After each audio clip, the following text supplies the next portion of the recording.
Nadreen, आज की इस वीडियो में हम कुरान और सुन्नत की रोशनी में नजर बद की हकीकत और उससे बचने के रूहानी और शरई तरीके जानेंगे कि हम नजर बद से कैसे बच सकते हैं। अस्सलामु अलैकुम वरहमतुल्लाहि वबरकातुहू। मैं हूं आपका भाई शमीम अख्तर कादरी रज़वी और आप देख रहे हैं आपका अपना यूट्यूब चैनल रज़वी रूहानी शिफा खाना।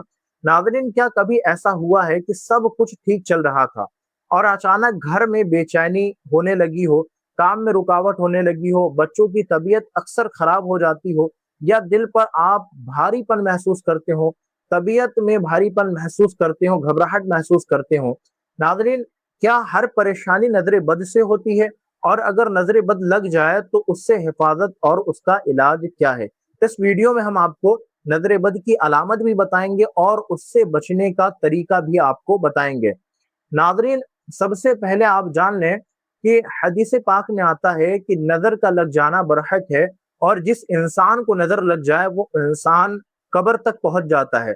और अगर किसी ऊंट को नजर लग जाए तो ऊंट हांडी तक पहुंच जाता है।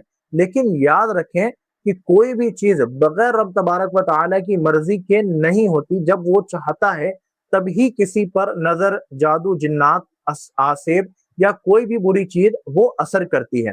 कभी इंसान हसद का शिकार हो जाता है और कभी कोई इंसान किसी को देखे बेइख्तियार होकर और उसमें माशा अल्लाह ना कहे तो उससे भी नजर लग जाती है, जिससे लोगों को कई चीजों का सामना करना पड़ता है।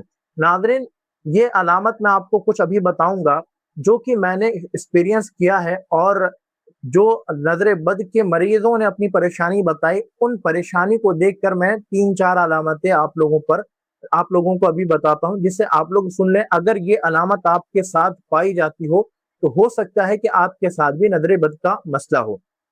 जिसमें से पहली अलामत ये है अचानक जिस्म में भारीपन या सुस्ती महसूस होना। आप में से कई ऐसे लोग होंगे जिन्होंने ये देखा होगा, अपने साथ महसूस भी किया होगा कि जिस्म बिल्कुल भारी बना रहता है। अगर कोई एक समझ लीजिए कि पेन भी उठाना पड़े तो उनको बिल्कुल सुस्ती आती है। पानी के लिए उनको प्यास लगी और पानी का ग्लास अगर उनको उठाना पड़ जाए तो वो भी उनको भारी लगता है और बिल्कुल सुस्त बने रहते हैं। वो खाएंगे, पिएंगे, चलेंगे फिरेंगे तो ऐसा लगेगा कि कई महीनों से बीमार चल रहे हैं। तो ये अलामत, पहली अलामत है जो नजर बद के मरीजों के साथ होती है। दूसरी अलामत, घर का माहौल बेवजह तनाव या झगड़े वाला हो जाना। आपने महसूस किया होगा, कभी कभी ऐसा होता है कि आपके घर का माहौल सब कुछ सही चलने के बावजूद भी आपके घर में लड़ाई झगड़े अचानक से हो जाते हैं। उसके अलावा हर वक्त कोई ना कोई बहाने से तू तू मैं होती रहती है। तो ये भी नजर बद की एक अलामत होती है कि जरा सी बात को लेकर बात का बतक्कड़ बन जाता है और वो छोटी सी बात बहुत बड़ी बन जाती है। ये नजर बद की दूसरी अलामत होती है। नाज़रीन, नजर बद की तीसरी अलामत होती है कारोबार में लगातार रुकावट का महसूस करना। अगर आप कोई काम करते हैं, आपके काम को लेकर हर वक्त कोई ना कोई परेशानी, कोई ना कोई दिक्कतें आ रही हैं, तो ये नजर बद की चौथी अलामत होती है जो कि लोग महसूस करते हैं।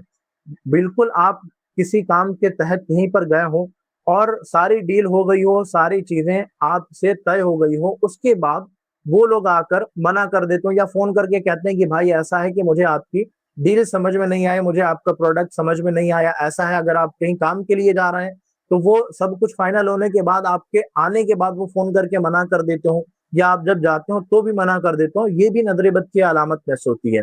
और नजर बद की एक अलामत पांचवी ये है कि बच्चों का बार बार रोना या बेचैन जैसा दिखना। आपने देखा होगा कि बच्चे बगैर बात के रोते हैं। आपने उनको दूध दे दिया, खाना पीना दे दिया, सेहत वगैरह सब कुछ उनकी सही है, उसके बावजूद भी वो बार बार रोते हैं और हर वक्त वो बेचैन रहते हैं। ऐसा लगता है कि उनको कोई चीज सता रही हो। तो ये भी उन पर नजर बद की अलामत हो सकती है। छठी जो नजर बद की अलामत होती है, नींद में परेशानी या बेचैनी जैसे ख्वाब आना। नींद में आपने देखा होगा कि लोग अक्सर करवट बदलते रहते हैं। हर वक्त वो कभी इस करवट, कभी उस करवट, कभी उठकर बैठ जाते हैं। ये भी नजर बद की अलामत होती है। और नींद की हालत में वो ऐसा ख्वाब देखते हैं जिसमें वो बेचैन हो जाते हैं, घबरा कर उड़ जाते हैं। तो ये भी नजर बद की अलामत होती है। अगर इस तरह की परेशानी आपके साथ हो रही हो तो आपके साथ भी नजर बद की ये तमाम अलामत अगर हो रही है तो नजर बद का मसला आपके साथ हो सकता है। اب सबसे पहली चीज कि नजर बद से हिफाजत के लिए क्या करें। तो नजर बद से हिफाजत के लिए सबसे पहला अमल यह है कि अव्वल आखिर 3 मरतबा दुरूद पाक पढ़ लीजिए, जो दुरूद आपको याद हो। उसके बाद 7 मरतबा सूरह फलक, 7 मरतबा सूरह नास और 7 मरतबा सूरह फातिहा पढ़कर पानी पर दम कर लीजिए। उस पानी को पीजिए और यूं हाथ करके, दोनों हाथ पर दम करके अपने चेहरे पर फेर लें और यूं पूरे जिस्म पर इस तरीके से फेरें जहां तक मुमकिन हो सके। इसके अलावा जब भी मौका मिल सके, माशा अल्लाह ला हौला वला कुव्वता इल्ला बिल्लाह, इसको आप रोजाना मुमकिन हो तो 72 मरतबा पढ़कर पानी पर दम करें, चारों कुल पढ़कर पानी पर दम करें। इंशाअल्लाह तबारक व तआला आप इन चीजों से, नजर बद से और हसद से बचे रहेंगे।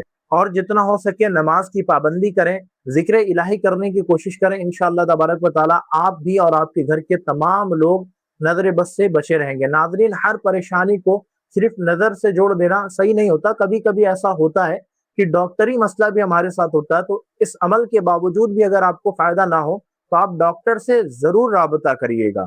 नाजरीन, अगर आपको ये वीडियो फायदेमंद लगी हो तो इसे अपने घर वालों और दोस्त तक जरूर शेयर करें, ताकि वो लोग भी हमारी वीडियो को देखकर फायदा उठा सकें। और ऐसे ही रूहानी और इस्लामिक मालूमात के लिए हमारे यूट्यूब चैनल रग़बी रूहानी शिफा खाना को सब्सक्राइब करना ना भूलें। बेल आइकन को जरूर दबा लें ताकि हमारी आने वाली नोटिफिकेशन आप तक पहुंच सके। नाज़रीन, इस सब के बावजूद भी अगर आपको लगता है कि आपकी परेशानी बड़ी है और आपका मसला हल नहीं हो पा रहा है, तो हमारे दिए गए व्हाट्सएप नंबर पर, जो अभी आपको स्क्रीन पर नजर आ रहा होगा, आप हमसे जरूर राबता करें। इंशाअल्लाह तबारक व तआला आपकी परेशानी को दूर करने की पूरी कोशिश की जाएगी। बस अपनी वीडियो को यहीं पर खत्म करता हूँ, फिर मिलूंगा इंशाअल्लाह एक नई वीडियो के साथ। तब तक के लिए मुझे दें इजाजत। अस्सलामु अलैकुम वरहमतुल्लाहि वबरकातुहू।